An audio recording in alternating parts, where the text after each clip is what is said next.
We have to unlearn the rules that have been drilled into us. It's got to be neat. It's got to make sense. You got to use punctuation. It's got to be good language. None of that counts. In morning pages, everything comes out. You should allow it. Everything should be allowed to come out. I think they're important words: chaos and control. Did he knock my glasses off then? Try not to do that when you're having your brainstorm. What is stream of consciousness writing, and how does it compare to conscious journaling? That's what we're going to talk about. So I had a message from one of my viewers, a comment to one of the videos. This was from Melissa F6707. And what she said was, as someone 4 months into morning pages who really enjoys the process, it's still very difficult for me to distinguish stream of consciousness versus conscious journaling of things I know I need to process.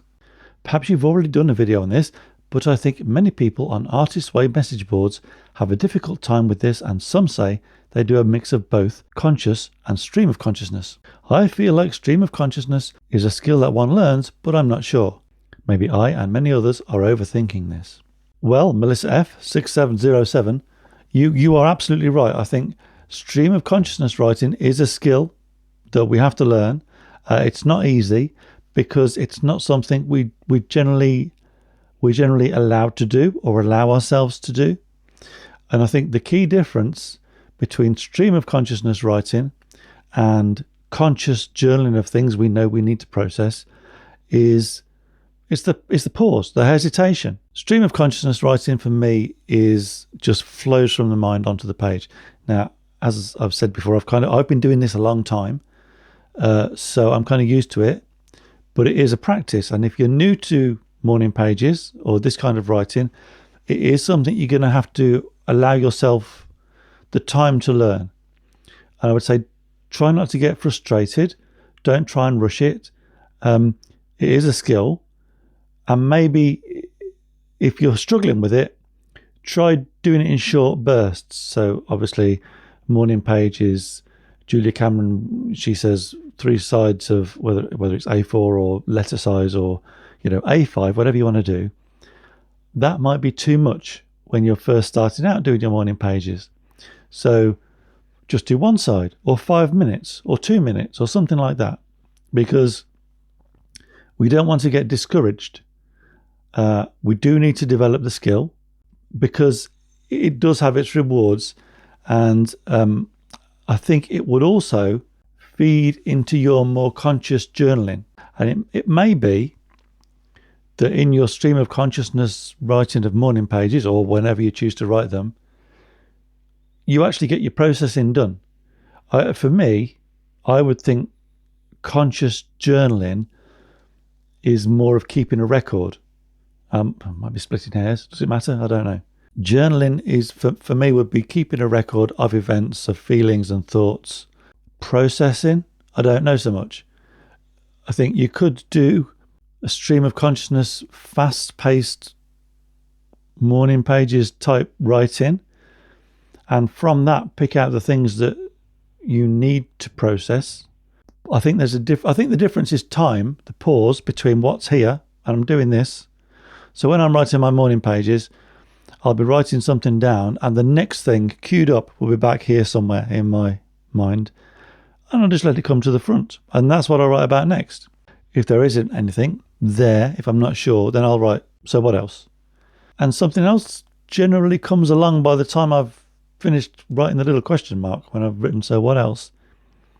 So if I'm writing about, work or something that's bothering me, or family, or, something like that, the next thing queued up might be my van. I might have a little job I want to do on my van, or there's something I need to get sorted. I just allow that to come to the fore. And it's writing without processing. That's the big difference. Stream of consciousness writing, whether it's for morning pages or as a kind of brainstorming activity. So you're generating ideas for work or a creative project or something like that.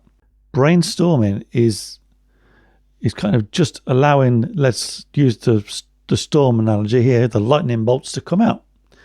Did he knock my glasses off then? Try not to do that when you're having your brainstorm. Melissa F6707. That's what I would say. So, I mean, this is why for me, morning pages is a scribble. I do it fairly quick. I don't take the time. It's a just get this stuff out. I don't make that noise, but that's kind of what it is. And that's why I use cheap books, because they're not fancy. They're not. I have used like terms and Midoris and that kind of thing, but because I get through them and because it's just a scribble, I don't want to spend a lot of money on notebooks. For journaling, for more conscious, relaxed, slow recording of events and considering your feelings and emotions and thoughts, and distinguishing what you're going to record and what you're not going to record, which is also probably going to be another big difference. In morning pages, everything comes out. You should allow it. Everything should be allowed to come out. With more considered journaling, you'll decide. You'll make a conscious decision what you're going to write about and what you're not going to write about. And I think that's a key thing, because I know a lot of people journal not necessarily for themselves, but for others. Some people say it's a legacy, that kind of thing. I don't do that kind of. I don't do it for that reason. I do it to straighten my own thoughts out. Is anybody going to be interested in the mess that was inside my head when during COVID? I wrote a couple of letters to when it felt like everybody was going to die, and a lot of people did.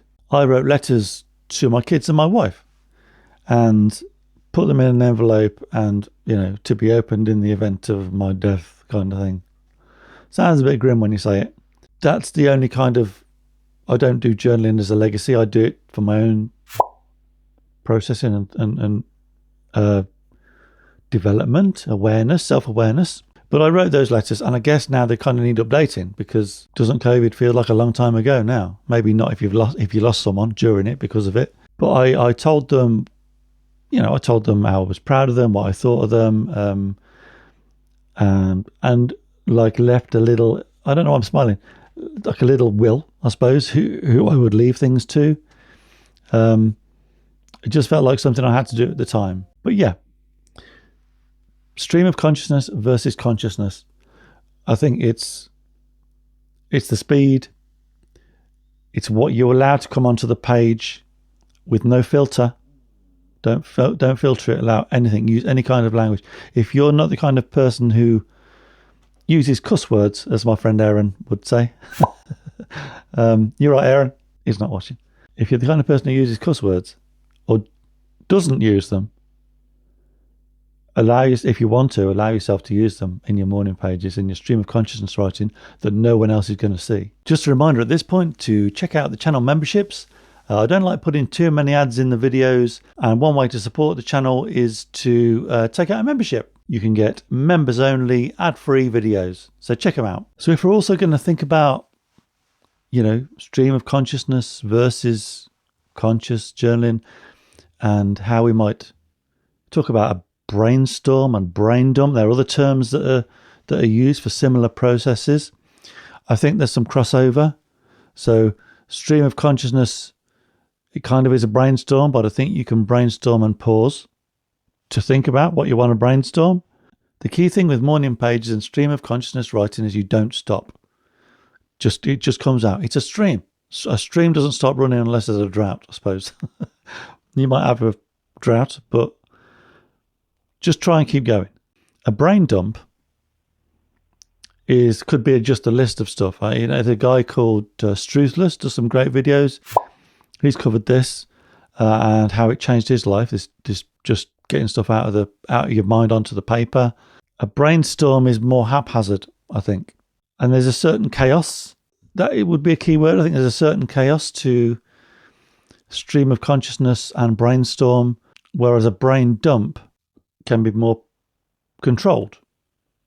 Yeah, I think they're important words, chaos and control. So in stream of consciousness writing and brainstorming, we're relinquishing control. We're just allowing our thoughts and feelings, whatever they might be, to come onto the page. No filter, no control. Just let it all out. A brain dump can be more considered, slower, and more controlled. The control thing is a important one, because I think a lot of people getting into this stuff for the first time, we have to unlearn the rules that have been drilled into us forever from parents and teachers and whatever. Okay, this, well, maybe it's just me. I don't know. But if it resonates, let me know in the comments. It's got to be neat. It's got to make sense. You got to use punctuation. It's got to be good language. It's got to be. None of that counts in your stream of consciousness. None of that counts in your stream of consciousness writing. Melissa F 6707 and anybody else who might be watching. There might be nobody watching. Who cares? So stream of consciousness versus consciousness. It's about relinquishing control. One is controlled, one is not. And don't forget to check out the merch. T-shirts, mugs, stickers available on there. I'm preparing some wallpaper packs that you can download for your desktop computer, phone or tablet. And the other thing is some immersive videos for you to play while you're doing your journaling of whatever kind to help you get into that meditative state. Unlearn the rules. Let yourself go. Write what you like. Nobody cares. Okay, no one's going to see it. Even if you leave it lying around, probably no one will see it. And when you learn to let go like that, you can really unlock the potential that is in your mind, that is in your creativity, learn about yourself and benefit from it. I will say again what I've said in previous videos. If you find yourself in a particularly dark place, for example, as it can happen to all of us from time to time, I think, either take a break or consciously focus on positive things. This is a mindfulness exercise after all, I think, as well. It is a kind of meditative state that we get into, or I do. And like you, Melissa, I enjoy the process of writing this stuff down by hand in the morning when it's quiet. And that is just a benefit in itself.